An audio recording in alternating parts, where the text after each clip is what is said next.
ఇప్పుడు మీరు చూస్తున్న ప్రాపర్టీ అపార్ట్మెంట్ బిల్డింగ్లో ఫస్ట్ ఫ్లోర్లో కమర్షియల్ షాప్ సేల్కి అవైలబుల్గా ఉందండి. Location Vijayawada Patamata. Shop facing వచ్చి నార్త్ వెస్ట్ కార్నర్లో ఉంటుంది.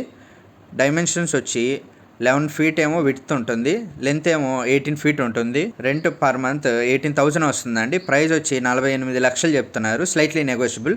మీకు ఈ ప్రాపర్టీ యొక్క ఫుల్ ఇన్ఫర్మేషన్ కావాలంటే డిస్క్రిప్షన్లో ఉంటుందండి, చూడండి. ఇంట్రెస్ట్ ఉంటే ఈ ప్రాపర్టీని విజిట్ చేయాలనుకుంటే ఈ స్క్రీన్పై కనపడుతున్న నెంబర్కి కాల్ కానీ మెసేజ్ కానీ చేయండి. మీకు ఈ ప్రాపర్టీ నచ్చితే లైక్ చేయండి, షేర్ చేయండి, సబ్స్క్రైబ్ చేయండి.